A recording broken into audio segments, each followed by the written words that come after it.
Yo, what's going on? It's your boy, Big Wavy Roy Johnson here. This is the professional Nathan Cruz. Yo, this is Man Like Doris. Hi, this is Tom Thurber. This is Veggie. This is the Asian sensation Kanji. This is the Nightmare Fuel Hassan Malone. This is Joe Rage, the heavyweight classic. This is Mad Dog O'Doherty. This is Tonga. I'm the Breaker, Carl Kingsley. This is the infamous Cameron Solis, and you're listening You're listening to Broken but Glorious. Broken but Glorious. To Broken but Glorious podcast, because like me, you are head to toe a pro. Hello and welcome to a special edition of my Britwres journey on bbgwrestling.com, where we're going to do a deep dive on year one of my favourite promotions, Odyssey Pro Wrestling. I'm Chris Lappin, and delighted to be joined by the co-owner and general manager of Odyssey, Ethan Edwards. How you doing, Ethan? Yeah, Ethan. Right. I'm good. You? Yeah, I'm good, thank you. Yeah, it's been ages since I spoke to you. So It's been a hot minute, hasn't it? yeah, I don't even know if I bumped into you when I went to the last show. It might have been a quick hello, but it was, Yeah, I think I was running around like headless chicken as per. yeah. Yeah, so the last time I probably properly spoke to you was when we did the showdown between Rick and Lance before the debut show. Oh no, I spoke to you at the debut show. Yeah, at the show, yeah. And we're also delighted to be joined by Odyssey Pro Wrestling commentator Simon Hill. How you doing, Stephen and Simon? Hello. Yeah, great, man. Thank you for having me on, dude. This is going to be exciting. I don't like to do this with Ethan's going to be fun but weird. Yeah, I think this is going to be a lot of fun. I've never done like a year one retrospective on a promotion before. So so there we go. We've already broken barriers, Ethan. So Yeah, first time ever. Yeah, Love the first time ever. we do. yeah, I've still got like, I think I've got the last show to. I've caught up with the results, but I haven't actually seen the last show yet. But Yeah, it's not out yet. We're hoping to have it by the weekend, so hopefully it'll be out early next week. Fingers crossed. Yeah. So for the listeners, they all know that Power 4 TVs now doesn't exist. So how will people be able to view it?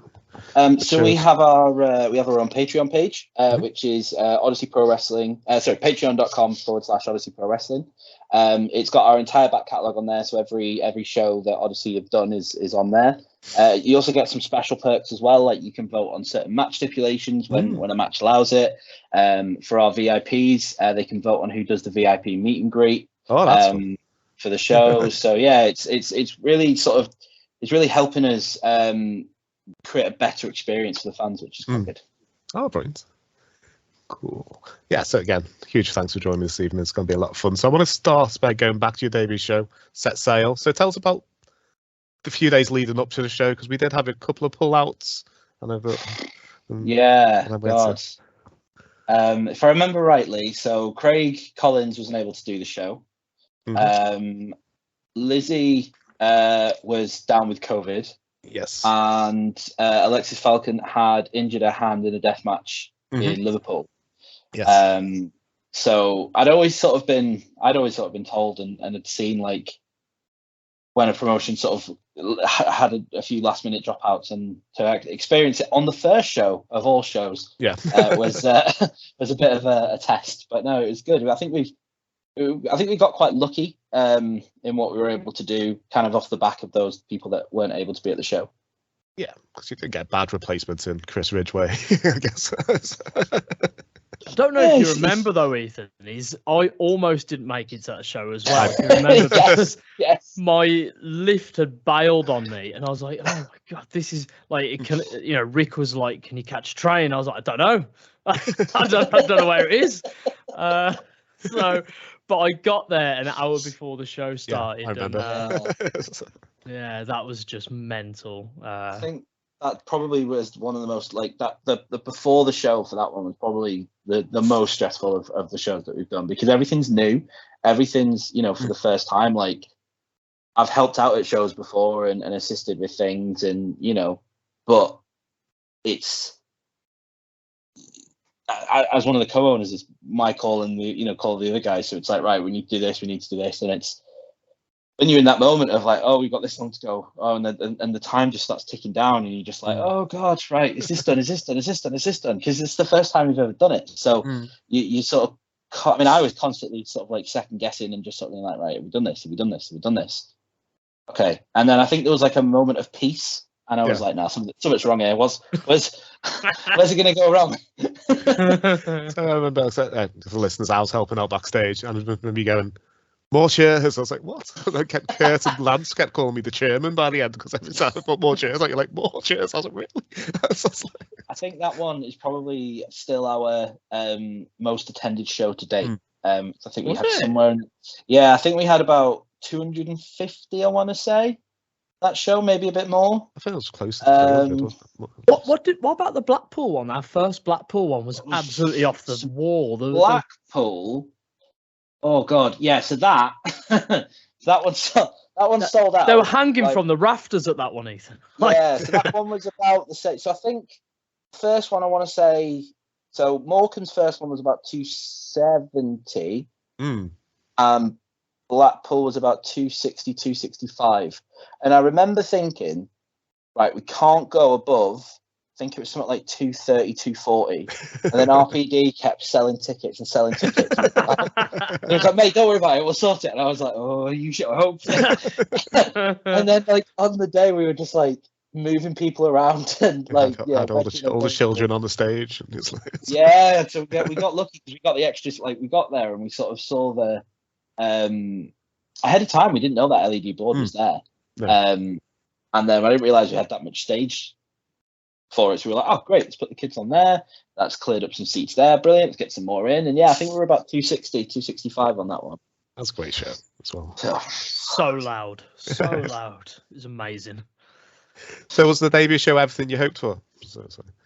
Yeah, I think so. It was a return to Morecambe wrestling. Alpha Omega we're doing somewhere in the region of 250 to 300 a show, and Target, the company that was in there before us, hadn't quite done that many. So to get the Cartland packed again was something really special for people to sort of see what was going to come to the future, for people to kind of come and go, I see what they're trying to do was brilliant, because it's the first one. You don't know what to expect. You don't know.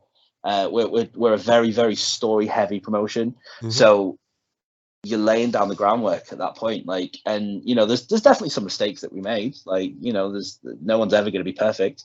But I think we gave ourselves a good sort of first step with that show. Yeah, it's great. A great opener as well to have Rick Marcus versus Lance. I think just like Lance is so easily it's so easy to hate him. Yes, I know. Don't rile me up on this. I want to have a good time on this podcast. No, we're going to the 10-minute Lance section.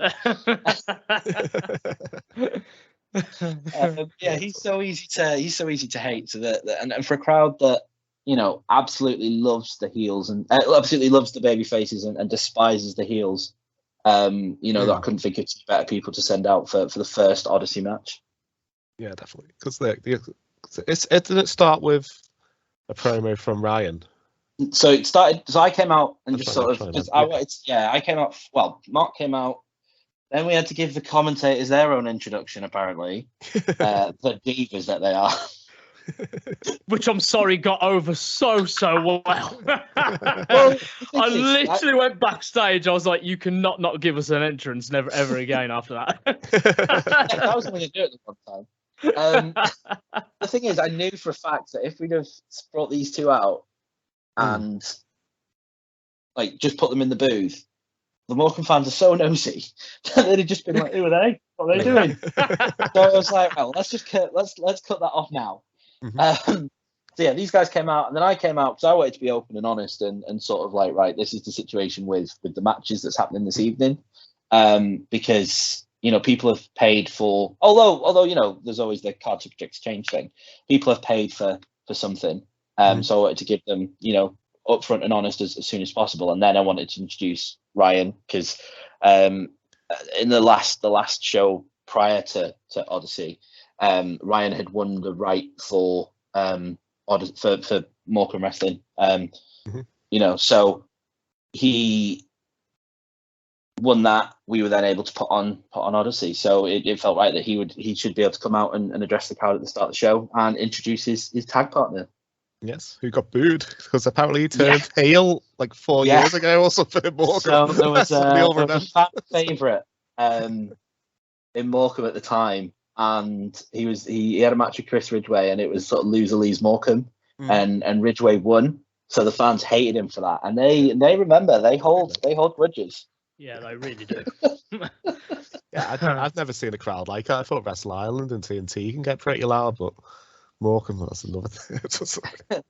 It really is a special place up there, and I remember Kurt and I sitting down, and both of us just looked at each other and was like, "Man, this is a different level," you know. And at that time, I'd only worked for TNT and LWF, who both, again, big promotions with great followings, and as you said, you know, lively crowds. But man, there's something special about Morecambe. You don't get a crowd like it. Yeah. So passionate, they're so into every aspect of what we do. And I think that's what makes Odyssey so special. Not just because Ethan's here and I work for them, but you get soaked into it yourself because of how the crowd react. Yeah, definitely.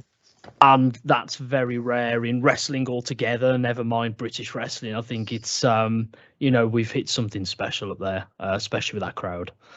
And they're also lovely as well, because I was kind of the queue manager for the meet and greet at the beginning, so I got to chat to lots of them before they went and got their photos with Rick and Ryan. And well, it depends how nice you are, because they're either lovely to you or they are gonna hate you. I mean, I'm sure you'll get to it a little later, but when Ryan Hunter went off on one, oh my God, there was riots in that building. Yes. Yeah. I'll come to that in a bit. Oh, that was something special to witness. I mean, the last show. So we did our VIP meet and greet, and Isaiah Quinn and his Freak Show hacked the Patreon. So they all signed up to Patreon and they all voted for the Freak Show to do the VIP meet and greet. And some fans refused to have their photo taken. Wow!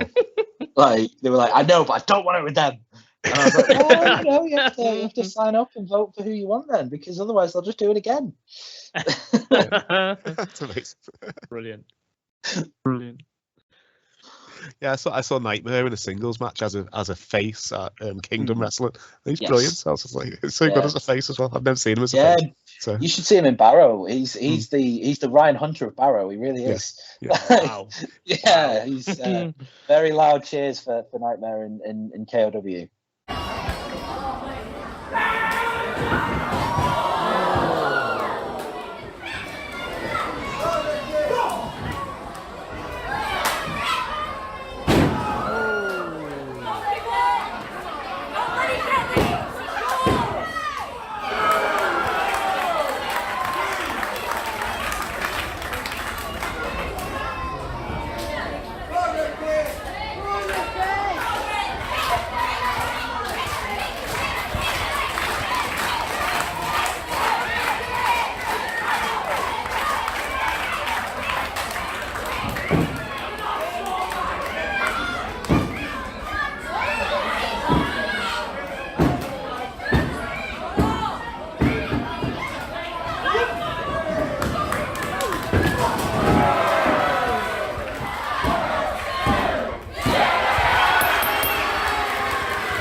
I do want to move on to your women's title scene. I think it must be up there, like the best in the country. So it's like just Tonga's. So winning the title in such a prestigious match is like the four of the best. Does it? But you can put that put Tonga, Falcon, Gia, Adams, and Lizzie Evo. Any promotion, that'd be the main event match. Any combination of them, the four people, but you had the four of them in the championship elimination match. It's like, Yeah.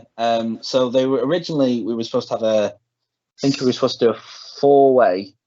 So four-way or tag team? On the first, I think it was a four-way on the first show. And then it was a tag team match on the second show. And And then the third show in Morecambe, the December one, Buried Treasure, we had the 4-way elimination match for the title, because we got the debut of what do they call themselves? The Northern Thick Squad in Alexis Falcon and Gia Adams at our second show, Stormy Waters. So that was great. Like, just seeing, we were very keen to sort of put the best people in the women's division. Like, we wanted to really kick that off with a bang. Alexis Falcon was an absolute no-brainer because she was the last ever Alpha Omega Women's Champion. The crowd absolutely adore her. She pretty much started her career out in Morecambe. So it was amazing to be able to bring her in. Lizzie is potentially I was saying at one point the best unsigned women's wrestler in the country, but she's gone and got herself signed. So I just kind of love it. Their scout, a little scout tag team with side rock side. It's amazing. Yeah. So it was an absolute honor to get to work with her, and she's so good, and so like she upsets, like she can upset crowds so like quickly. I think that accent just grates on them. Just it's, it helps. Gia was brilliant to have in. She's such a dark horse in British wrestling, but the brilliant thing is, like, at the time she was the dark horse of British wrestling, as far as we were concerned. She's one of the stars now. She's had one of the best years of all of British wrestling, not just the women, just everybody. So. Just everyone. Like, she's all over the place, like LWF and BWR, and I think she's been to ICW a couple of times, and like, she's doing an incredible job this year. And then Tonga was, her attitude was always the thing that sort of attracted us to bring in Tonga in, because I took one look at Tonga and I thought, yeah, Morecambe's gonna hate you. So to get those four, that, as you say, like, four of the best in the country, to get them all in one ring, and I think I could be wrong, but I want to say it's the first time that the four of them had ever sort of had a 4-way match. Like, there's always like two of every show, almost all over the Northwest, and branching out farther in the country now, you get some sort of two of them on combination of on the show, but to actually get all four of them, and it was a cracking match as well. Like, and then Tonga's gone on and defended the title multiple times. He brought in some great people for her to face, like Harley Hudson and Lana Austin. She took on Gia and Katie Hawkins, and then she just couldn't, she had the mantle all the way through of anyone but Alexis Falcon, and kind of proved as to why she thought that, really, I think. And when Alexis Falcon won that title, the show after the Ryan Hunter incident, shall we call it, the fans sort of hit, it was one of the loudest cheers I've heard. And, that's from, I think it was about 170, 180 people. Could be noisier than 500. It's, it was an absolute sound. But then we've got, other guys and girls sort of coming through our women's division now, like Jenny B's made a return to Morecambe. She was somebody I was really impressed with that Kingdom one. First time I've seen her live. Yeah, so you wait till you. So in Morecambe, she does this thing where she considers herself Miss Morecambe. Oh, right. And oh boy, do the crowd not like that. They do not like that. Like, there was a video that came on at the last show, and the boos that a video got, like, was crazy. Like, I struggled to hear it at one point. And then, as you say, we've had Helena Razor on the show, we've had Katie Hawkins on the show. Like, it's just been a bit of a who's who of stars and up and comers in the Northwest. And there's people all around the country that I would love to bring through. People like Echo Reed from Reach, LA Taylor. She was lovely. Yes. She's brilliant. She's got a great connection with the crowd. Ruby as well from Reach. She's fun.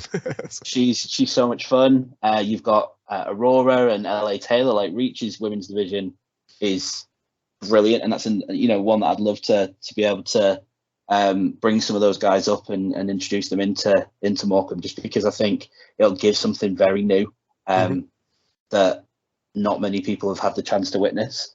I think the women's division is definitely going to be one to watch in over the coming months.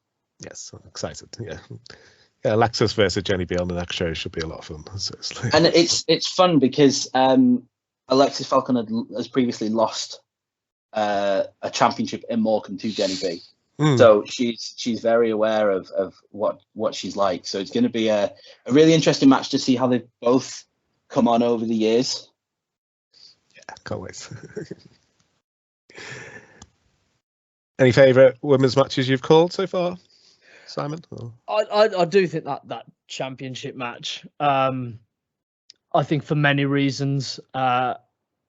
I think I've been fortunate enough to know two of those women very, very well for the last 4.5 years. But to see, like Ethan said, see all four of them in a ring at the same time, it's main event caliber, and that could go anywhere in this country.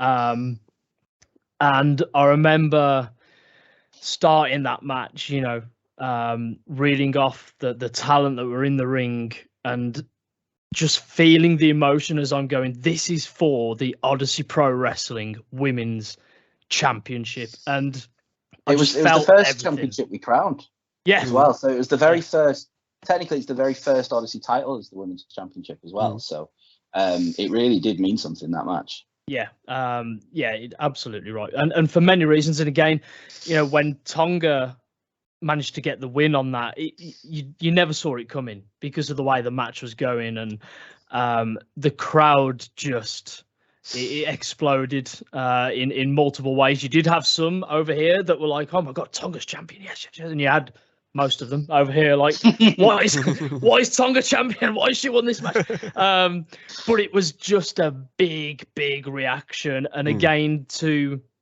be able to call, like Ethan said, our first ever crowning of a champion at Odyssey Pro Wrestling, and it be with four of the best in this country. That's something that I will always hold as one of my favourite moments. Odyssey Pro Wrestling. Do you know what? The last match, once you get round to watching it on our Patreon, Alexis Falcon versus Tonga. I mean, that match, they just beat the living hell out of each other.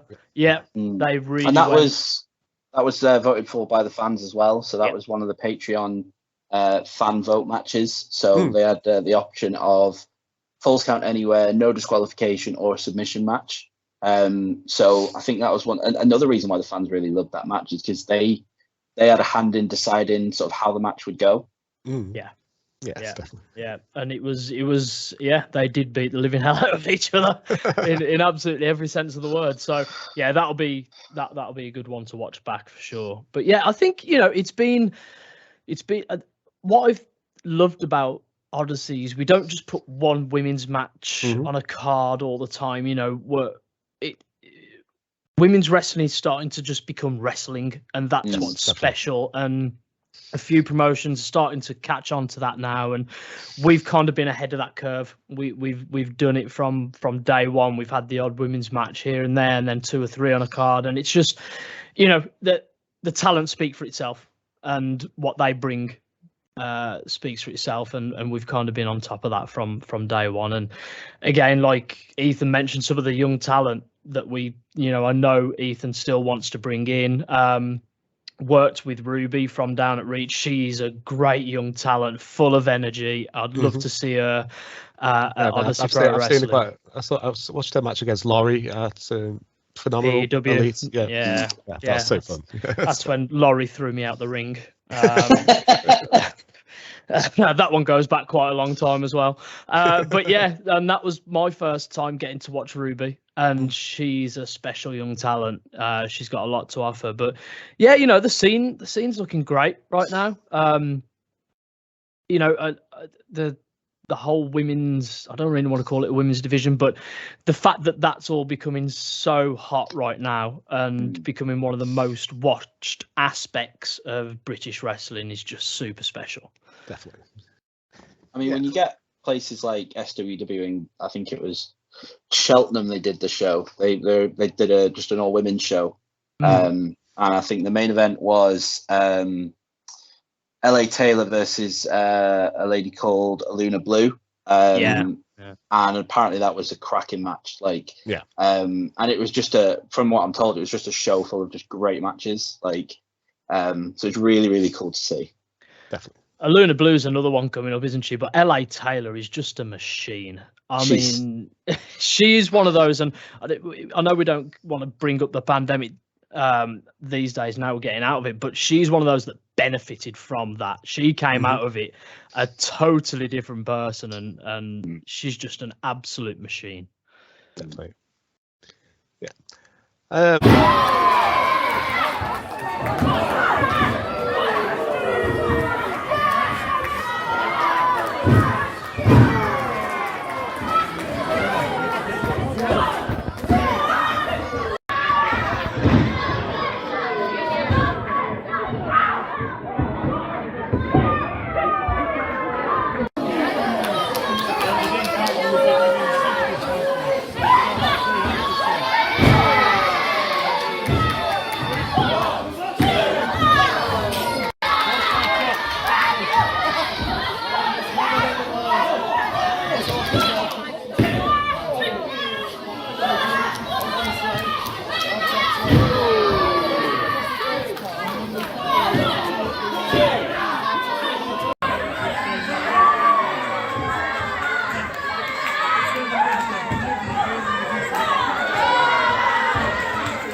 You also crowned Ryan Hunter as your first Odyssey champion. So what was I don't know if you want to break kayfabe and say what was the thinking behind making him the first champion, but was it just a no-brainer that he should be the first champion? Yeah, I mean, he earned it every step of the way. He was the first, from an Odyssey perspective, he was the first guy, and it was obvious from the first show. Every cheer was mental. And then I remember being backstage, stood with Troy Ryan from Synergy. Yes. And Ryan Hunter's music hit and the roof just went off. And he was like, what? Like, it was, there's guys that have been all around the country that are just sort of, that probably hadn't ever heard of Ryan Hunter before, that just kind of went, oh my God, what is this reaction this man's getting? Yes. And when the Ryan Hunter incident happened, I was hearing about it. I was, being told about it by people that had nothing to do with Northwest Wrestling. It just got around. Like, it was did you hear what happened in Morecambe? And then it was like, whoa, because it was just so unexpected. It was, he was I've heard people calling him the John Cena of Morecambe. John Cena of Morecambe. Hulk Hogan of Morecambe. I mean, at that time, I'd say he was more like the Tom Cruise, really. I mean, he was. there was a joke going around amongst some of the guys that where's Ryan Hunter? Probably signing babies' nappies or something. I don't know. He'll be around soon. But yeah, I mean, we've all seen the big sign promotions and been to those events, and I heard during that title win, around 250 people make more noise than 10,000. Had a panic attack, an asthma attack, because she got so excited that he won the belt. Wow! We had to send the nurse that we have. We had to send the nurse over to check on the fans. It was mental. And it was the culmination of the Odyssey Championship tournament to crown the first. What a perfectly booked tournament, because you pushed the people that needed to be pushed, and you had storylines that were forwarded as well. So it's just whoever booked it was genius. It worked out. It worked out because we got the stories out of it, and I think everyone that ahead of time, it was so great, ahead of time, hearing all the kind of theories about what would happen, and what everyone thought that would happen with the tournament, and then to see it actually play out, and it didn't go the way that everyone was expecting, but they were still invested and intrigued and things like that. It was wonderful to see, but it was always going to be Ryan first. He's the best in Morecambe. Even now, he's still the best in Morecambe. He's had consistently great matches. That first tag team match that he had, where he teamed Chris Ridgway against Big Guns Joe and JJ Webb. His first, him and Sandy Beach going 1-on-1 for the first time ever. And then who did he face? I'm remembering back now. And then it was Sam Bailey, I believe he wrestled next. Yeah. He's wrestled Scotty Rourke in Blackpool. He wrestled 2-Bit in the final. Against Nathan Cruz was a great match. Nathan Cruz was the very first title defense in Morecambe. That was a phenomenal match. Definitely one of the highlights of Odyssey Pro Wrestling so far. Yeah, that was a proper heavyweight match. Heavyweight. Yeah. I mean, Nathan Cruz is so good, isn't he? He's for my money, he's the best. I don't think that's young as well. He's only 32 or something. It's he's the best performer in the country. Yeah, he understands wrestling to a T. He understands when to turn it up, when to turn it down, when to go this way, when to go that way. Any Nathan Cruz match I've ever watched, the crowd have always been in the palm of his hand. Yeah, psychology that man has is possibly the best in this country. There's a reason he's been where he has been and done what he has done.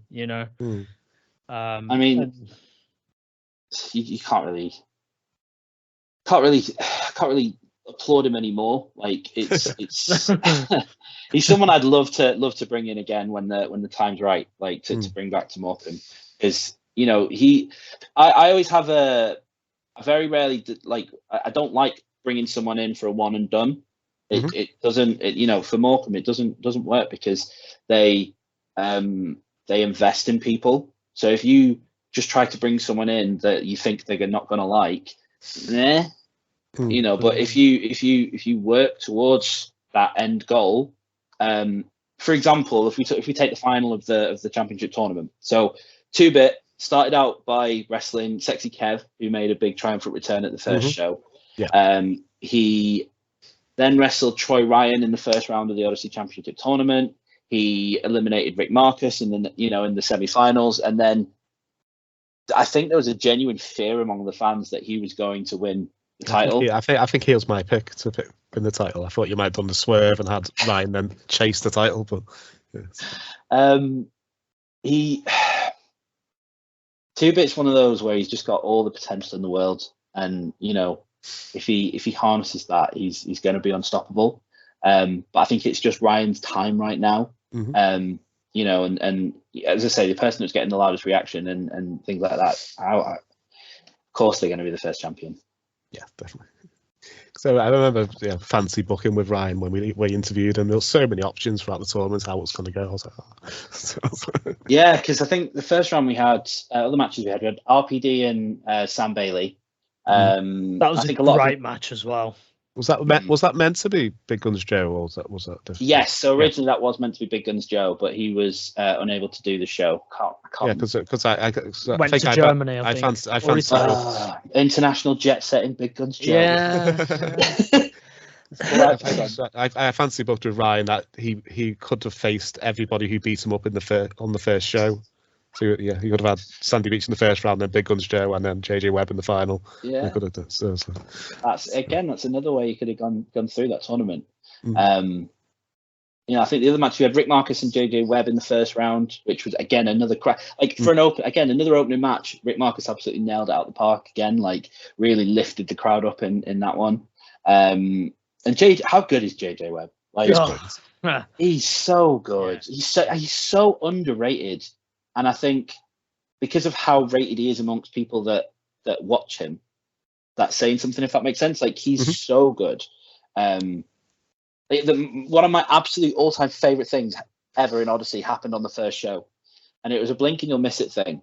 And it was when Big Guns Joe and JJ Webb were trying to decide who started the match, and they were doing rock paper scissors, and JJ threw out the J's, and Joe was like, "All right then, yeah, you go first." And I love that.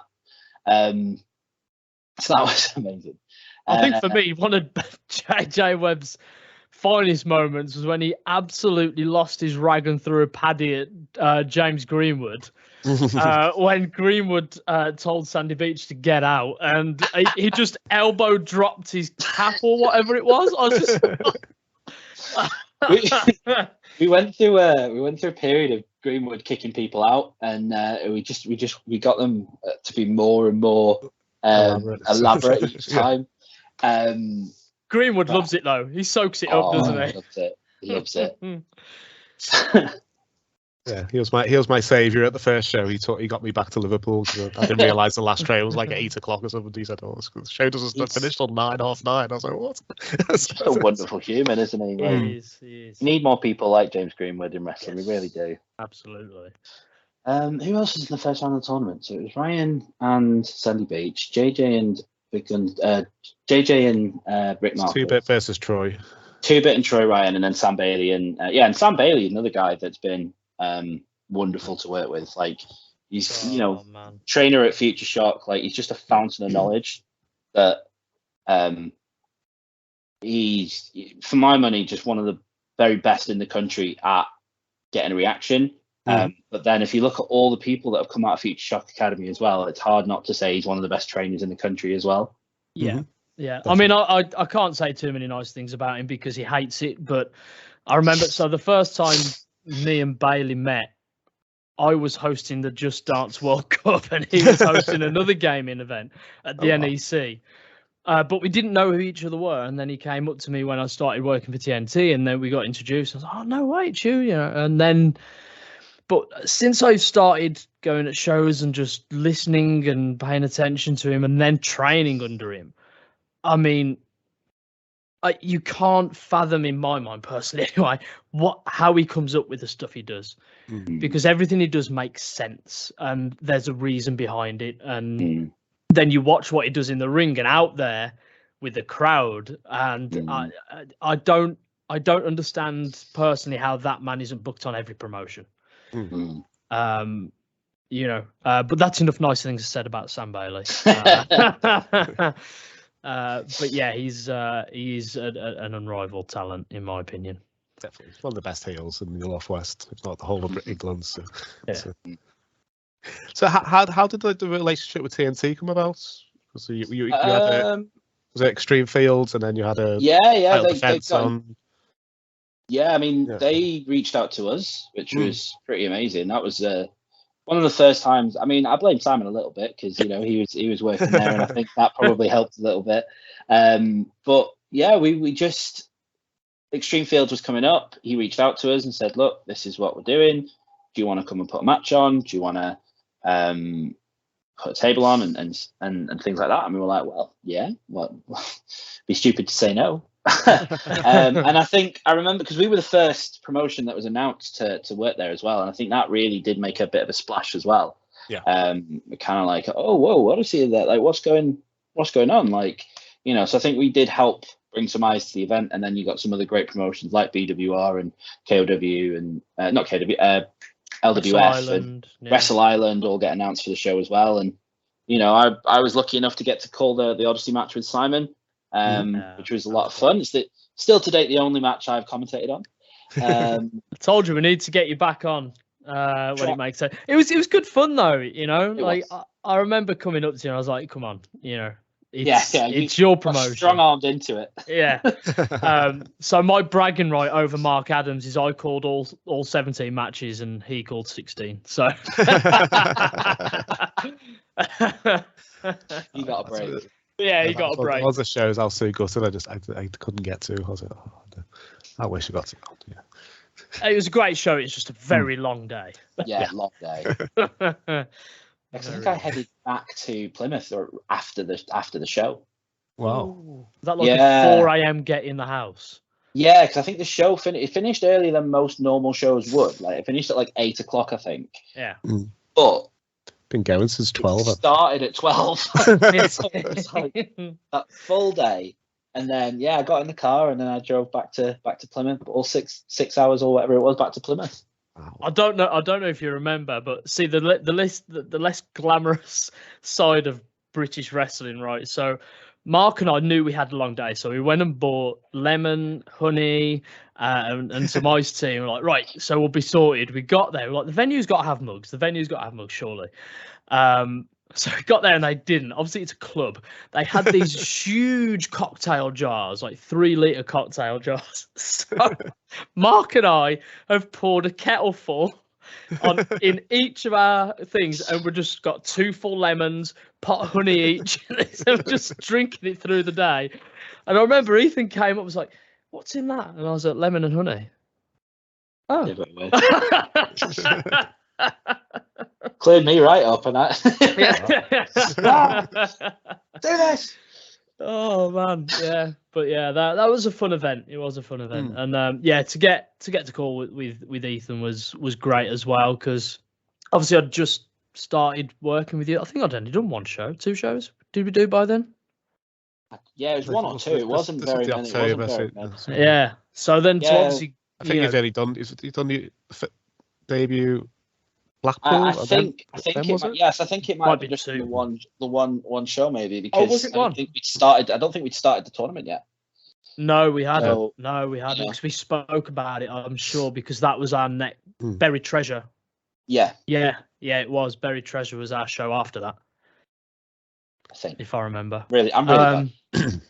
So obviously it was great fun, and to get Ethan, kind of just kept pushing on the heritage of Odyssey and what it's all about, because I know Ethan could put that across whilst I was calling the match, and it worked really well, considering we'd never done it together before and you'd never commentated. It was pretty smooth, wasn't it, all the way through? So it was we've got to get you back on comms at some point. So you're not going to do the next show with Kurt on maternity leave, or? Maybe. Who knows? Might have a.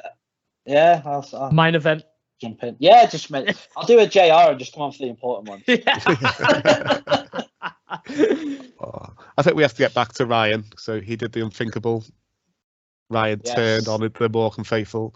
Yeah. So I didn't bring up RPD in the run up of championship entries, because I knew that we would have to kind of talk about him separately, because the rise that man's had, not just in Odyssey but in British wrestling in general, it's been absolutely crazy. Like he's getting everywhere. I think pre-pandemic he'd had like 1 match and or something. 2 matches. Yeah, something like 1 or 2 matches at GPW, and that was about it.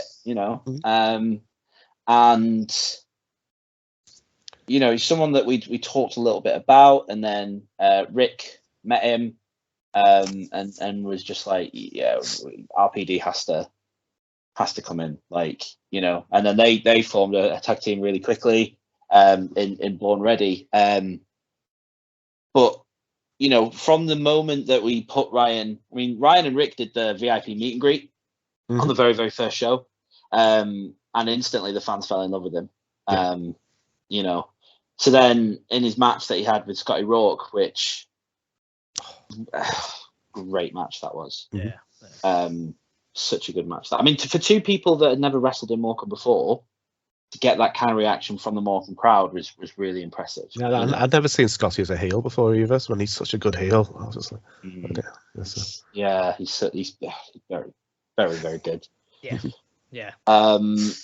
So RPD had just been gaining all this momentum, like show to show, and I think that had started to rub Ryan up the wrong way, because all of a sudden RPD was RPD chance, and I think when you consider like the Blackpool show, the first one, where the main event was that TLC triple threat tag team match. No, where we'll have to RPD talk about that at some point. We will talk. I think we'll have to talk Yeah, about that's my favourite match. I think that's the one I've got in my I think sort of that moment at the end where where RPD's sort of standing tall at the end, and the whole crowd there are pumped up for him, and then to bring that momentum into Morecambe, and I think especially with what happened at the Rumble, where everyone thought that RPD had won the match and they were really up for it, and then the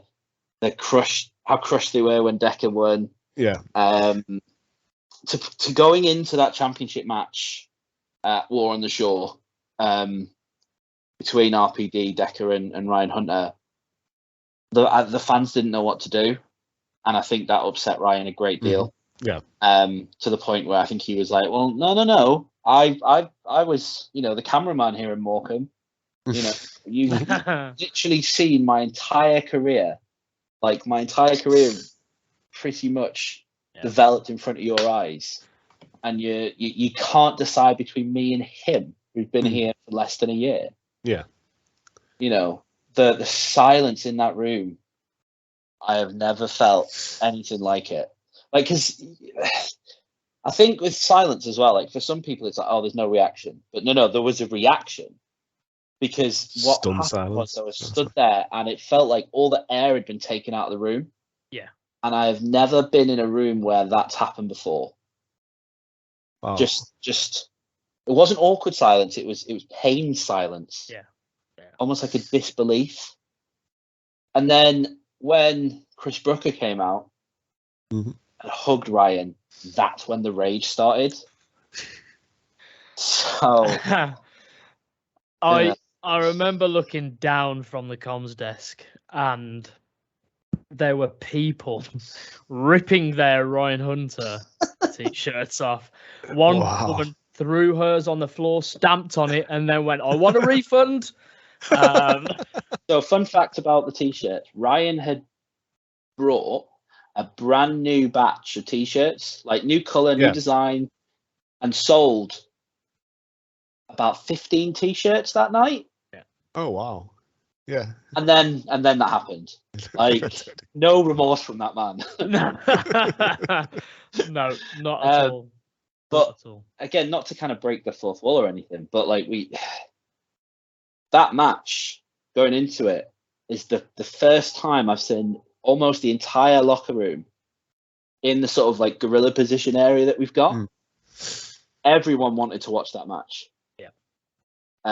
It was a full house backstage, and these are three guys that, I mean, one of them is now breaking out and is hitting up the country is going to be massive, but two of them are homegrown Morecambe lads. Do you know what I mean?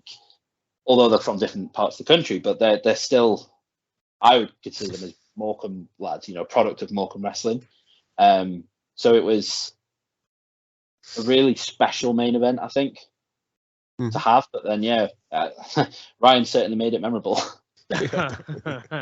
Just a bit. To touch back up on RPD, I mean, the growth of that man is one of the quickest rises I've seen in British wrestling. Probably only equaled by Lizzie Evo, in my opinion, in the modern era anyway. And when you see how the crowd react, it can be at any point in the show. I remember the last show, without Ethan's knowledge, I think he did know deep down, I got him a birthday cake and announced to the entire crowd. So I got in the ring, and I can just tell on his face, "Simon, what are you doing?"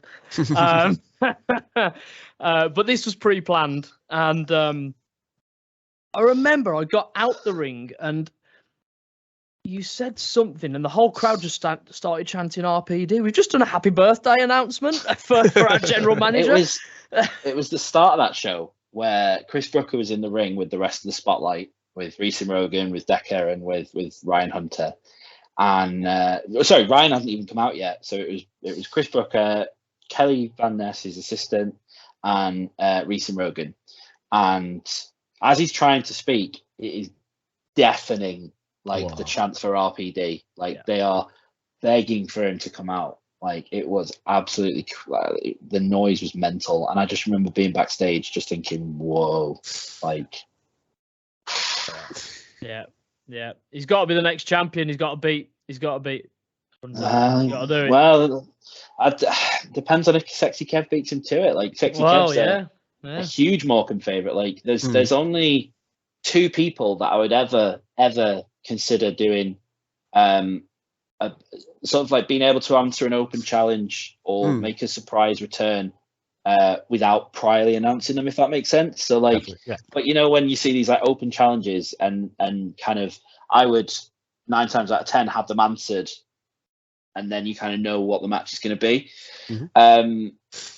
Sexy Kev is one of the 2 people that I know. As soon as his music plays, the fans know who that is. I thought it was amazing he came back as Sexy Kev, because he'd been wrestling as Kev Lloyd for a year or 2 before that, hasn't he? So it's just like... and the fans absolutely like it's the mums that love Sexy Kev. Like honestly, it's the mums love him.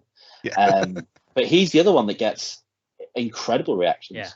He's sort of been dealing with Isaiah Quinn and the Freak Show and Dark Mark, and now he's free of them. He's actually getting the opportunity to go for the championship, and you can't count him out. He's got a really good shot at with holding the main belt in Morecambe for the first ever time.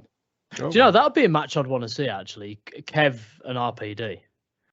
Ooh. I mean, that could that's a culture shock of style, isn't it? Just yeah. That match would be explosive, but yeah, it would be a challenging one. That I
do think that with the whole rise of RPD, I do think, in my personal opinion, the turning point was against Bailey.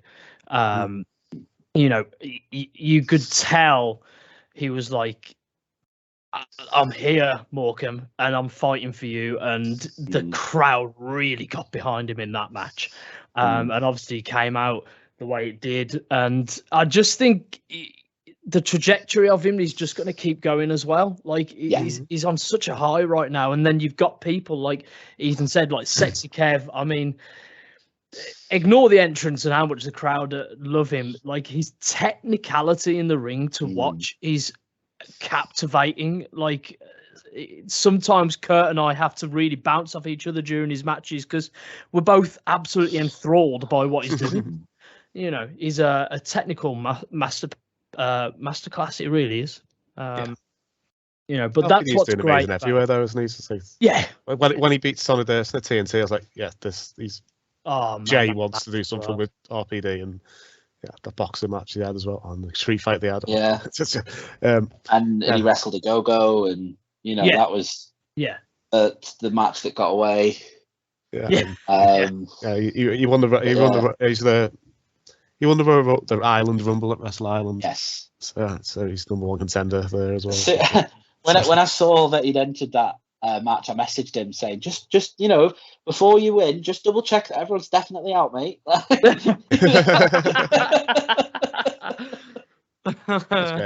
got all the kids got into the ring with him after the match. It was amazing scenes. Yeah, because he's amazing with everybody before the shows. In the meet and greet, he makes sure he shakes everybody's hands and introduces himself to everyone. And you're going to support me? I want lots of RPD. So I've never seen anyone establish a relationship so firm and so fast with the fans as RPD. It's a genuine relationship. It's not like he's the fans care about what's happening in the ring when he's there. And it's amazing because it's everywhere. It's not like it's just in one place. No. It's not like it's just Morecambe. It's whether we're in Morecambe or whether we're in Blackpool, whether he's at TNT or Wrestle Island or KOW in Barrow or wherever else he goes, he's creates such a quick, deep relationship with the fans that they all genuinely care about him. And I honestly I will be very surprised if by the end of the year he hasn't held a title. Yeah, definitely. Yeah, he's got to.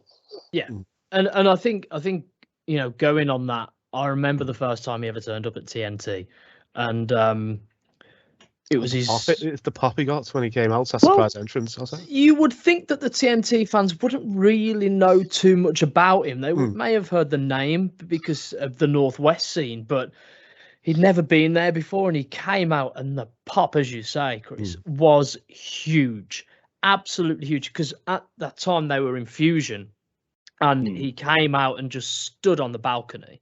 Yeah, I've got the video on my phone. The pop was massive. Was that before or after the TLC? Before. This would have been before, wouldn't it? Surely. Before November, right? Yeah. It was an Ignition show. I think that's even more impressive then, because I know that TLC match really sort of opened eyes for a lot of people on all 6 of those guys. TLC match was November. Yeah. Yeah, I think this was a bit earlier than that. Yeah, this was September, I think. Maybe. Yeah, August, September. Yeah, that's incredible. I think he made his debut at Wrestle Island on the Saturday, and this was on the Sunday at TNT. Yeah. So a big old weekend then. Oh yeah, it was busy that weekend. Because there's a huge crossover in the fans of Wrestle Island and TNT as well. So we saw his debut the day before. Yeah, and he had a signing at Wrestle Island. Yeah, and he was teaming with Brian Avenson and Simon Miller again. Yeah. It was great. It was a great tag team match. We need to talk about Ethan entering the Rumble. So, I mean, it crosses over with RPD a little bit there because of a man named Andre Dekker who, has been an annoyance. This sort of dates back to before Odyssey Pro Wrestling, really. When we were putting Odyssey Pro Wrestling together, we just decided we didn't want to use Dekker, really. He had a history of Morecambe, but it was just we were creating a new thing. It's not the same as it was before. And he turned up at the VIP meet and greet and sort of tried to interfere and sort of just hijack the meet and greet, and he was removed by security. And then later on in the night, him and RPD started brawling after RPD's match with Scotty Rourke. And again, he wasn't under contract at the time, and it was just it was a nightmare. And then we moved to the second show to Stormy Waters and RPD versus Sam Bailey, and what was at the time, it was a cracking match. It was a great match. To then be spoiled by Dekker, who was posing as security. And I'd sort of come to Blackpool in November, and I was sort of a bit fed up of it, and I was trying to launch like our Rising Stars initiative, where we had Nick Cutter, and as I tried to bring out, not Nick Cutter, it was Lucas Neon, sorry, and I was just trying to bring out his opponent. Dekker came out. It sort of hijacked that as well, and I was like trying to get rid of him, and Lucas Neon was like, no, you know what, I want to prove that I've got, if I am a Rising Star, then I'm up to this challenge. So gave him a match, gave him an opportunity to kind of to prove his worth. Dekker, like, why, show me why you should be part of Odyssey. Like, you clearly want to be. And then after the match, he just kept attacking him, and I kind of had enough at that point. And I've got a bit of a hot temper. And I came out and I tried to sort of stop the attack, try to get in between him and get Dekker out of the ring. And he attacked me. So I was then forced to miss the December show and the crowning of the two champions. I wasn't able to be there for that. I was unable to travel over Christmas, and he sort of messed a lot of things up there. But what happened at the time was Chris Brooker was asked by the Odyssey board to GM the December show for us, since I was out and unable to do it. And we the need first to have words with this board, by the way. We do. I mean, first thing Chris Brooker did was hire Dekker. Right, okay, I have to deal with that. And then that's kind of how the spotlight was formed. Bringing Dekker in, and he brought Reese and Rogan in full time after the Blackpool show. It comes to the Rumble in January, and they, I'd said, because the attack, because of everything that happened, I was going to put Dekker in at number one. I wasn't, I felt that was a suitable punishment for everything that happened. I couldn't fire him, but I could do that. And then Rick Marcus, who Dekker had bottled the show prior, was due to come out as his spot in the Rumble, and he wasn't cleared. And I came out, and just all I could see was Dekker and Brooker just laughing. Yeah. And I just, I hit the roof at that point, and did something I shouldn't have done, and took Rick's spot in the Rumble, and swiftly got beat up by Dekker. It was quite the moment to witness, especially when you see your general manager storming to the ring, and I'm just like, is this a good idea, dude? Like, come on. But look, you might have come up short that time. Who knows? You might get the upper hand one day. I was really frustrated as well, because I was, in that moment, I'm not a wrestler. I'll be the first to say it. I'm a big fan of wrestling, but I'm not a wrestler myself. And I just remember, being in there fighting with Dekker, and all. I can't remember how we got into that situation, but I remember we were just both on the apron. And then he hit me, and we both came off. And I thought, oh, I've done it. I've made sure that he's not been able to win. And I thought, brilliant. Got out of dodge because he came after me for eliminating him. But it turns out that I hadn't eliminated him, and that was. No, he'd gone through the second middle row. Yeah, he'd gone through the middle. Watching it back, I'd sort of grabbed him, and I just pulled him, and he got himself through the middle row. He won the Rumble, got himself the guaranteed championship match contract, which was a little bit frustrating. But as I say, it was more like a rash-tempered decision, and one that I need to be careful not to repeat, because that's why we're now in the situation where I'm not the full-time general manager of Odyssey Pro Wrestling. I'm the co-general manager of Odyssey Pro Wrestling with Chris Brooker. Yeah. Because that's not befitting of a general manager, apparently. Yeah, because then Dekker went to cash in at the end of the show, and you went, that was. Yeah, I mean, the show was finished. Yeah. Like this is it, right? As soon as that last bell goes, people start to leave. Do you know what I mean? So it's unfair to the fans that have left by this point. You know, that they miss out on this sort of stuff. So as far as I was concerned, the show was over. But I gave him his opportunity. I gave him the biggest opportunity possibly could in the main event of War on the Shore, which is our biggest show of the year, in the biggest match possible as well. We even gave them a My Way video. Like, I don't know how you know. Yeah. To be fair, that was all Ant the editor. That was all Ant. Like, he was like, My Way. I was like, all right. Got everyone at home watching it crying. It was like... it was, it was something.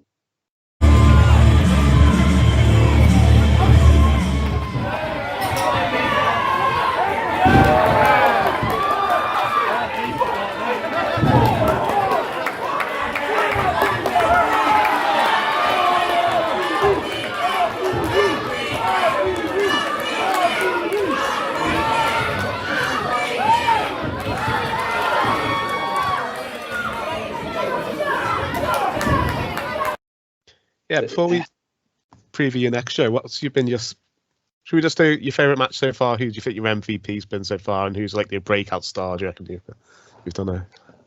Okay. Favourite match so far. I'm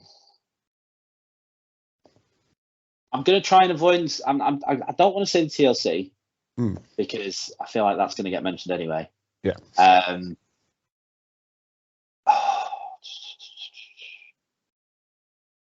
There's two that I've really enjoyed. One is Ryan Hunter and Nathan Cruz, which we touched on earlier, and another one was which was on our last show, which was the 6-pack challenge for the number one contendership. Yes, I can't wait to watch which was Big Guns Joe, Sexy Kev, the debuting Alexander Gray, Reese Rogan, and JJ Webb. And I just really like, for me, I was just sort of sat backstage watching the match, and I just really enjoyed it. It just, it all went together. It was just paced really well. And that started off as a triple threat, and then just layers and layers and layers of more people just start getting it. Yeah, so it started off as Sexy Kev, Big Guns Joe, and JJ Webb.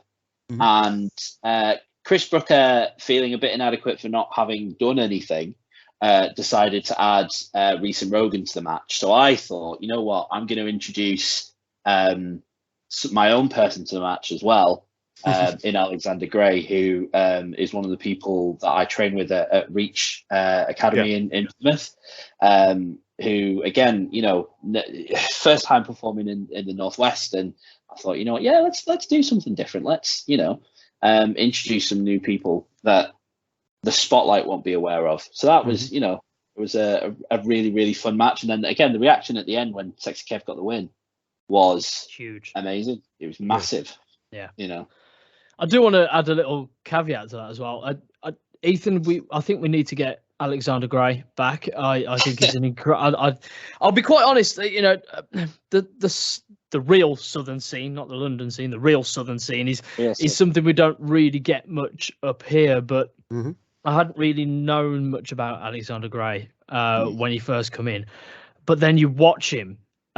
He looks very much like Adam Page. But he's but he's an athlete. And he's got huge charisma. He's a freak athlete. I mean, I would name that love keeps to see coming up, more but of I've not seen him live yet. He's the Reach champion, isn't he? He's the Reach Academy champion. Academy champion, that's it. Yeah. And he's wrestled some cracking matches recently with guys. He wrestled PJ Jones recently, who, again, another great name in the Southwest. Had a great match with Lucian Phillips recently. Just really consistent, great matches. Like, I don't think I've ever seen him have a bad match. Yeah, he's incredible. I'd definitely like to see him more at Odyssey. If you can try and bend Chris Brooker's arm somehow to get him in, I don't know. I don't know what this relationship is. I don't know how this works now, dude. Neither do I. To be fair. So yeah, that's. I probably would go with Brian and Nathan, but I did want to spotlight that match. I think my MVP is probably RPD. Like, yes. As I say, between he's had great matches all year. He's been in some fantastic moments all year. Other than putting the championship on him, I don't know how you can have a better first year in a company, really. A breakout star, I'm going to go with someone that I genuinely didn't expect to get the reaction that he gets, and I'm going to go with Lucas Neon. Yes. At the last show, so Lucas Neon, and I say this because he's won up until the last show. He had not won a match in Odyssey, but he was just so determined and just kept going and kept going and kept going. And then at the last show, he managed to roll up Nightmare of the Freak Show and get the win.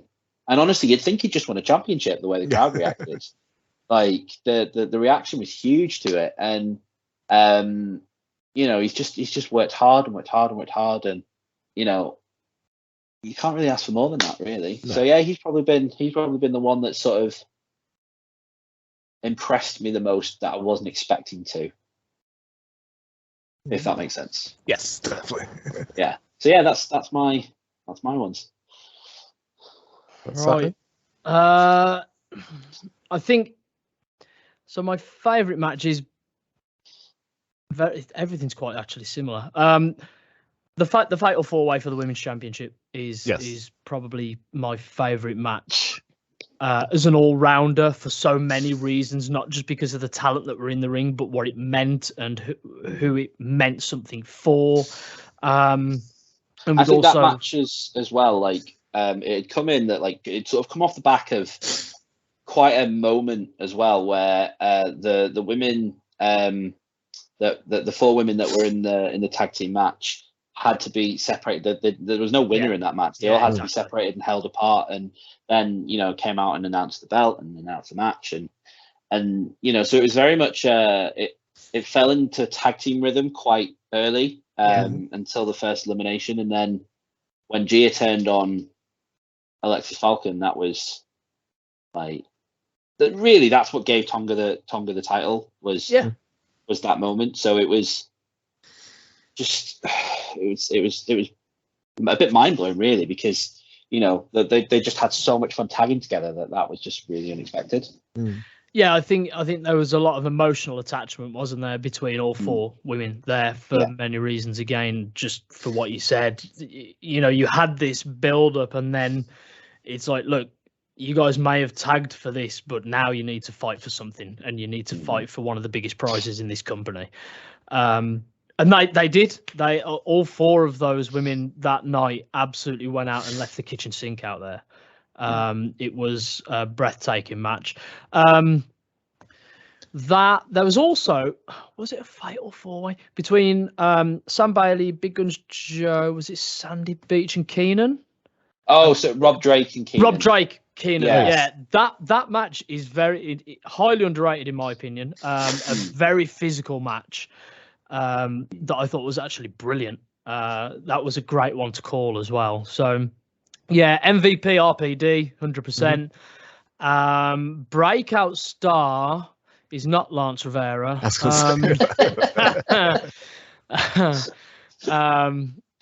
God, don't bring him back. You've suspended him now. Just leave him where he is. A little bit controversial because he's but I think 2-bit it's gonna be has grown into a very scary person, somebody you really don't want to be in a ring with. But you look at the way he's developed in the ring. I mean, he took on Ryan Hunter and gave him the fight of his life. He really did. And you've seen them, obviously, they've recently teamed up with Scotty Rourke. They're becoming a formidable force, I feel, the more that they get used to each other, hopefully. Or, well, not so hopefully for us. But, we'll see how that one pans out. But I do think 2-Bit has really become an all-round talent at Odyssey Pro Wrestling, for sure. Yeah, definitely. Can I throw 2 matches? And so you got the TLC, obviously, because Yes. RPD versus Lance Rivera versus Scotty Rourke from Buried Treasure. I thought that was a great match as well. So. Yeah. Loved it when RPD punched Lance Rivera out the sky. Yeah. Favorite moment. Look, if you do bring him back, right, just keep him away. I've done nothing but do my job. I suspended him. That's that's as far as I'm concerned. I mean, I might bring him back in the future and give him make him a ref or something. Competitive match. Could you imagine the paddy he would have if I did that? He would what you made me do, clean the ropes. Did you just go to say you're bringing him back for a match? I said I could bring him back for a match and put him against someone. I don't know. There was a moment in the Rumble where he was against Synergy, which was hilarious. If you're going to bring him back, right, then I need some security. Okay, like if he comes and attacks me again, can he be? Last time. Well, I think they just saw what was going on and absolutely legged it to grab him. Yeah, it was quite an impressive leap, to be fair. It was. I'll give him that. There was definitely some athleticism in that leap. Thank God I got out of the way in time. But yeah, I look, if you're bringing him back, fair enough. But just I need securities. We'll see. I don't know. We'll see. It's. Did you just want your commentators to get beat up? I mean, it's a wrestling show. I'm a non-wrestler. That's why I'm not fighting him. That's why I haven't had a go back, Ethan. I can't fight like Lance Rivera. He's a trained professional. Professional's a loose word, I suppose. It's a former Wrestle Island champion for the whole of 10 minutes. But for 3 seconds.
So let's move on. Stormy Waters, 6th of August. Stormy Waters, yes.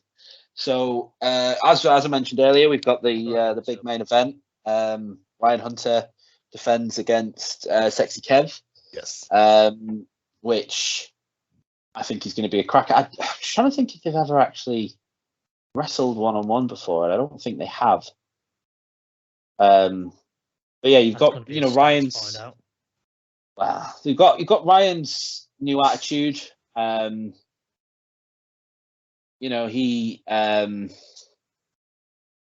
He's more dangerous now. Do you think that's because of who he's associated with more than anything else? Oh yeah, I mean, Reese Rogan, Chris Brooker is, he's smart. Like you can't take anything away from how intelligent he is. Did you see this, by the way? You haven't spoke to me about it, but he had a go at me backstage. I've seen. So what's happened off the back of that is, I was asked to organise Reese and Rogan's matches myself. So that's why we've got individual singles matches coming up for Reese and Rogan at the next show. So Reese is going to be taking on Craig Collins, which is essentially going to be what happens when you put a boulder on one side and a boulder on the other side and just let it go. And, they're just going to crash into each other. And I then love Craig Collins as well. Oh, he's a man. Big man, big beefy man. Beefy man. Yeah. The War Machine himself, Morecambe legend. He's held multiple titles in Morecambe in the past. He's been around for years and years and years, and only ever just gets better and better. Pre-pandemic, Craig Collins was one of the best in the country. He didn't perform everywhere, but he could have, easily. He was absolutely incredible. And the fact that he wasn't in more places is an absolute travesty. So now that he's back, he could make that run for it and prove to the country why he's so good. The pre-Odyssey, Ryan Hunter and Craig Collins had a match, and it's probably the best live match I've ever seen. Oh wow! Where was this at? This was in Morecambe. This was during the Alpha Omega days, pre Ryan winning his first Morecambe championship. Wow. It absolutely incredible match. So Craig Collins is going to take on Reese, and then RPD is going to take on Rogan, because RPD's got his spotlight hit list. So at the last show, he was able to defeat the Spotlight's bag boy, Andre Dekker. So, now he wants to check some more names off that list. So who am I to stop that? Let's see what we got. We got the Women's Championship. Alexis Falcon is going to defend her Women's Championship against Jenny B, which, that's going to be a loud match. I guarantee now. Yeah. That's going to be loud. With Jackie B as well going to be there. The annoying little pest that he is. Yeah. Rhett's going to have his hands full with that one, I think. Yeah, Greenwood or Scott Bell, whoever it is definitely going to have their hands full with that one. Just trying to remember the matches now. It's Big Guns Joe versus Dekker. Big Guns Joe versus Dekker, yes. Big Guns Joe walking past Andre Dekker at the wrong time. Yeah. And now they're wrestling because Dekker threw a paddy. The bag I carrier, as we started calling him. I've started calling him the bag boy. The bag carrier. All right, it's not supposed to be politically correct.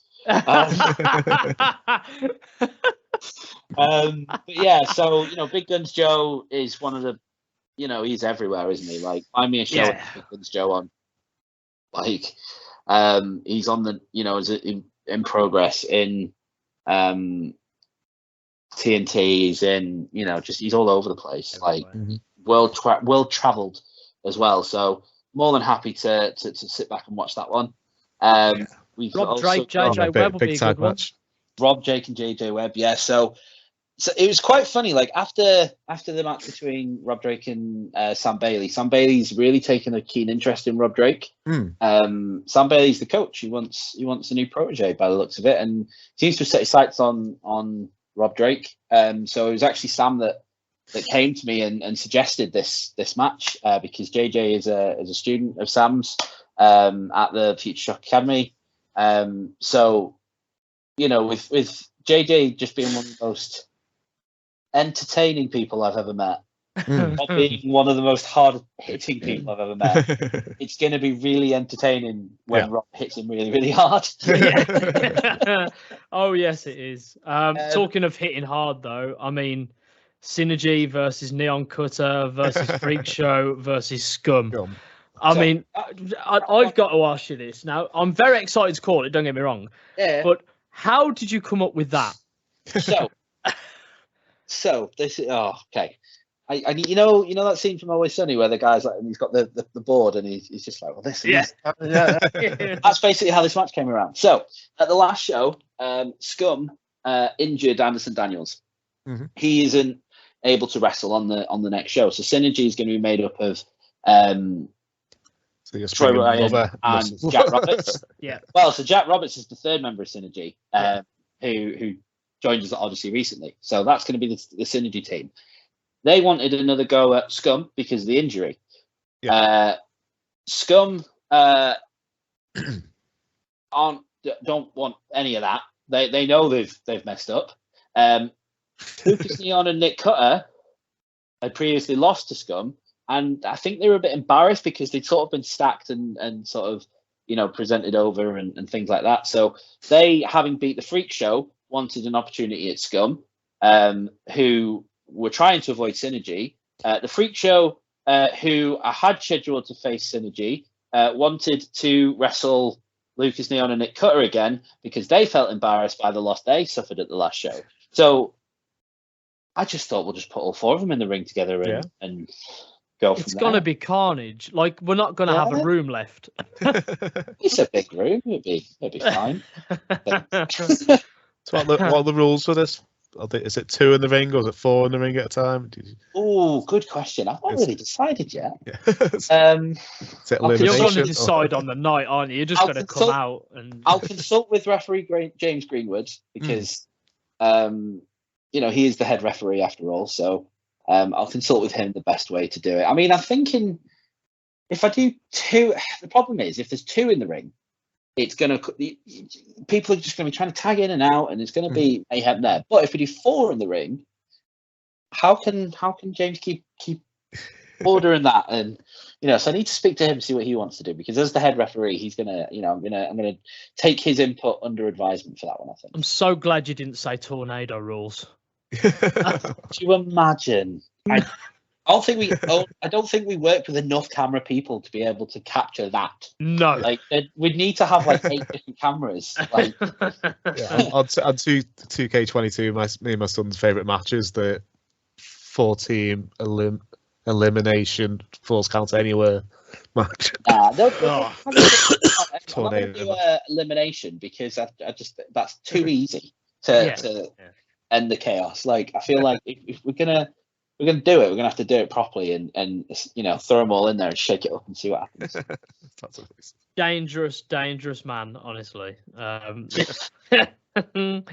But yeah, I mean, the card's pretty stacked. Obviously, the amount of talent that's on there, there's a lot of personal issues to be solved and approached in this match as well, which makes this whole card special because, there's a lot of scores to settle. You look at the likes of RPD, he wants to start eliminating and ticking those spotlight members off. And, this is another opportunity for him to do that. But he hasn't done a one-on-one like this with Reese or Rogan. So to go against one of them and have Spotlight no doubt in attendance somewhere is going to be a big ask. And Alexis Falcon's going to have a hands full with Jenny and Jackie B lurking around. So with Jenny having such a heritage in Morecambe. I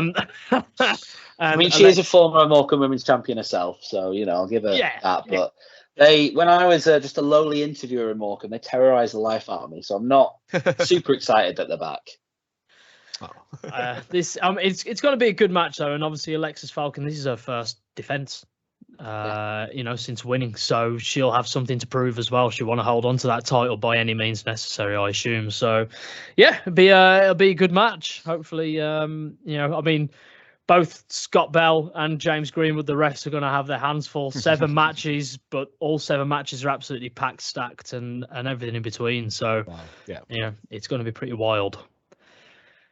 How am I going to call this? Sorry. I'm not on my own, am I? Have we decided who the comms partner is yet? Yes. Can you announce it? Yes. No.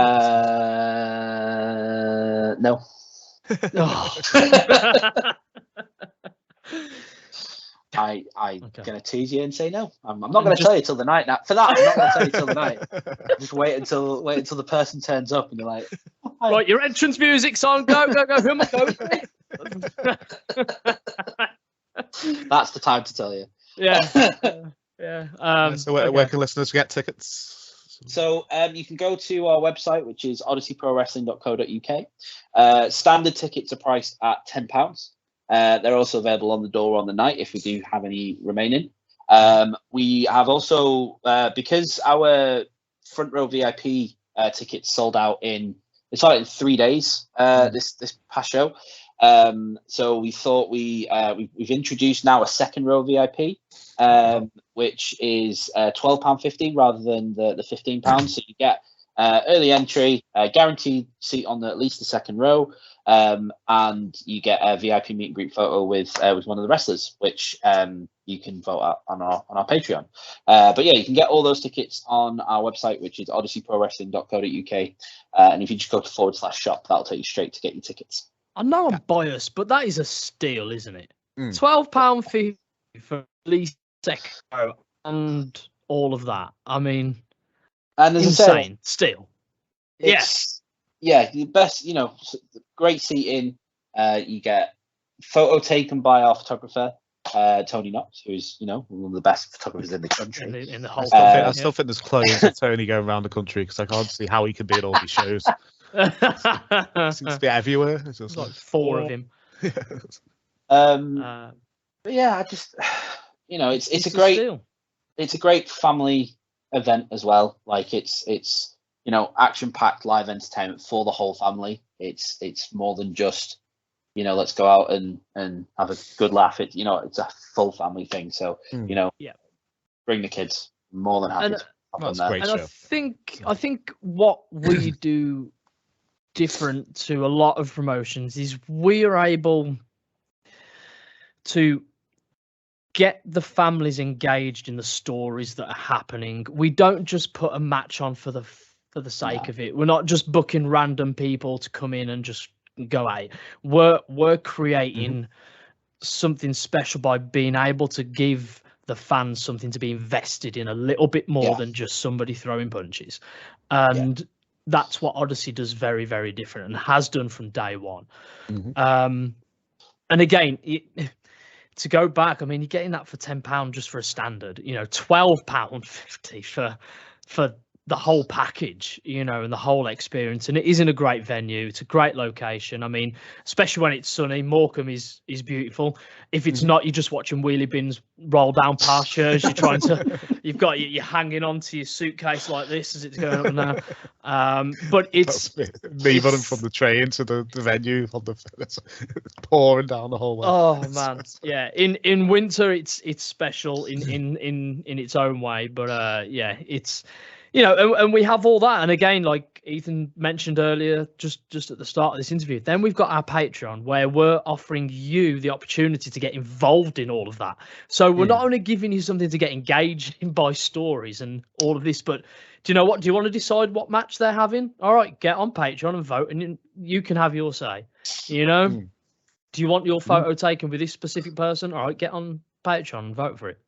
Do you want to watch that full show, 2.5 hours back? All right, just get on Patreon. You can watch it back. And we offer all that for next to nothing. I mean, and not a lot of people are doing that. We've gone with the cheapest possible price we can on the Patreon, and I think there's 2 tiers. There's £3, which is the general standard tier, which has everything, and then there's a £5 tier, which we affectionately call our Morecambe Divas, which has everything as well. It's essentially our supporters, and I think you get your name on the end credits of the show. Oh wow! As well. So, and that's the only difference between the 2 tiers. But we're trying to give as much as we can. So I think the £3 is the lowest price that I can do on Patreon, if I remember rightly. But and I know Ethan won't mind me saying this, but there's conversations Ethan and I have had, and I'm sure Ethan has had more with the upper management, but there are plans in place to bring more to that as well. So although we're offering just we're offering a lot on those Patreon pages for how cheap it is, but we've also got plans to build on that, to bring content, to bring you stuff that you wouldn't see anywhere else. So to get all that for $3.99 or £5, as well as the stuff we are planning behind the scenes at the moment, it's nothing. It's literally nothing. So yeah, I put links to the tickets and to the Patreon in the description below the podcast. So. Amazing. We'll finish on just your general hopes for the future. So you are building like a great tag team scene. So you got like Synergy, Born Ready, Freak Show, Scum. We got Neon Cutter. Are tag titles on the near future? Oh, do we know? Oh. I'm gonna say maybe.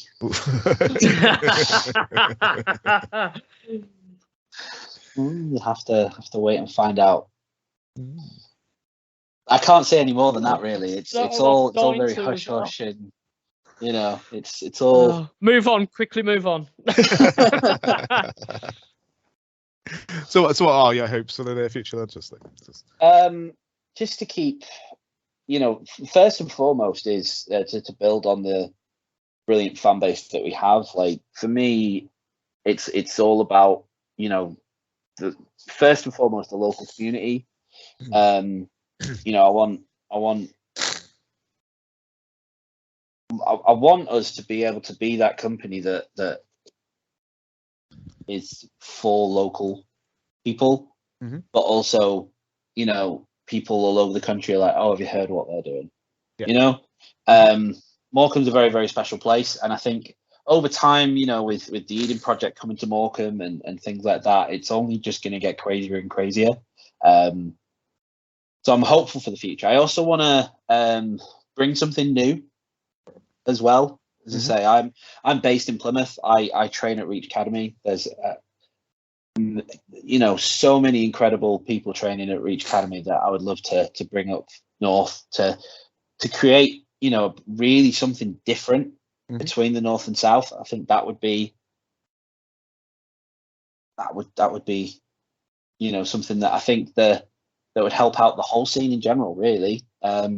Yeah, when I interviewed Echo last week, she said how much she wants to start working further up north and how amazing the Northwest is, and that's it. And I mean, for me, like, I just want to keep putting on fun wrestling shows with my friends. Really, that's kind of why I did it in the first place. Like, that's why I want to keep doing it. Always. Yeah, I think for me, I just want to keep seeing Odyssey doing what it's doing. I mean, it's grown so much over just the last year. When I was initially approached for this, I was excited anyway, and I've only got more excited with each show that we've had. And, you know, when we get Silent Mark coming through that curtain, the pop is huge. Ignore his jokes. But you know, it's the moments like that, and when Ethan comes through the curtain, what do I want for the future? I want to keep seeing my friends being successful and just absolutely smashing it out the park.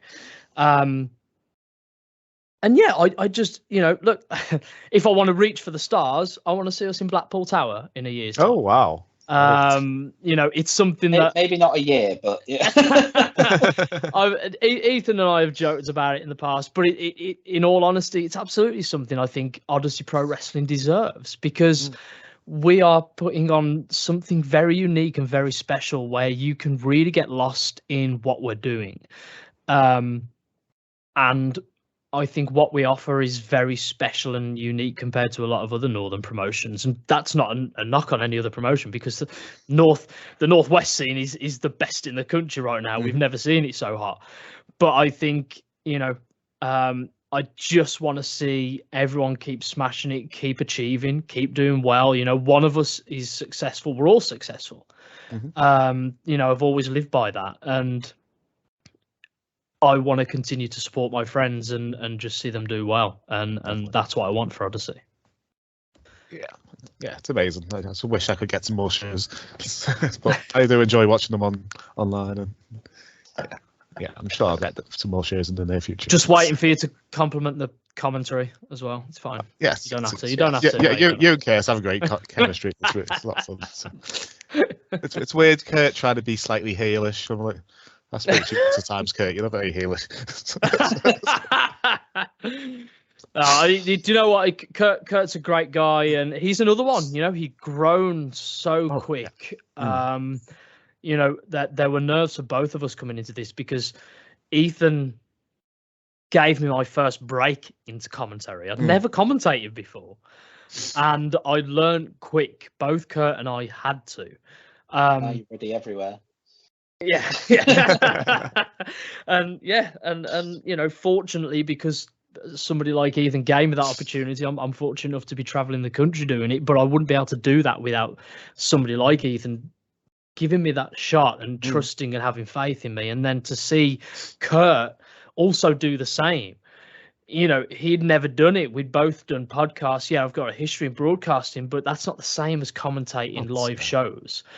And Kurt had just done this constantly. And to sit next to him and watch that evolution show by show, literally every show we'd go right at the end, we'd shake hand, fist bump, whatever, and go, that's our best show.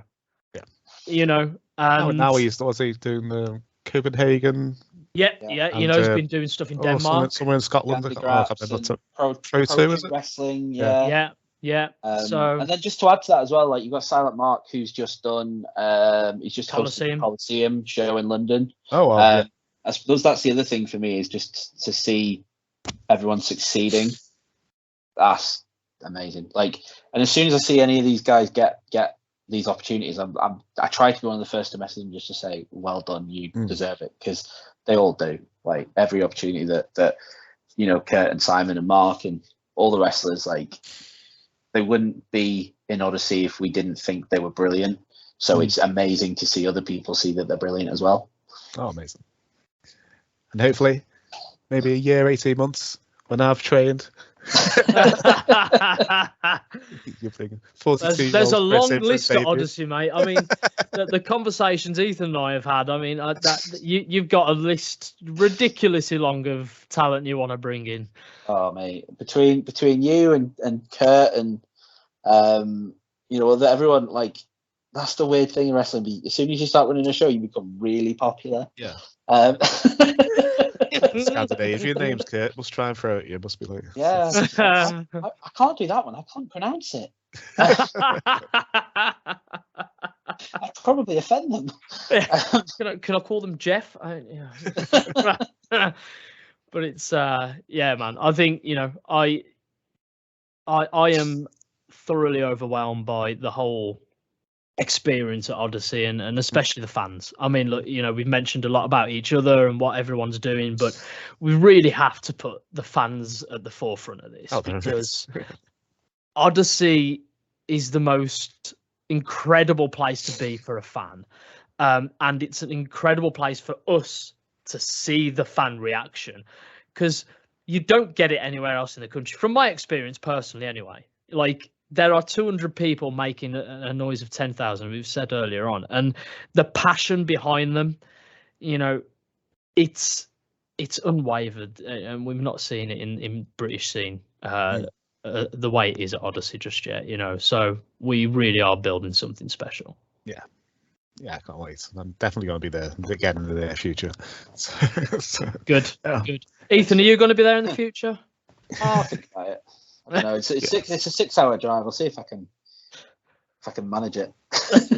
I'm not picking you up. Yeah, exactly. We made a weekend out of it last time, so it was really fun. We came down, spent the night, spent the day in Morecambe. So Morecambe's a really good place. It's actually a lot of fun. And then you literally have Blackpool down the road as well.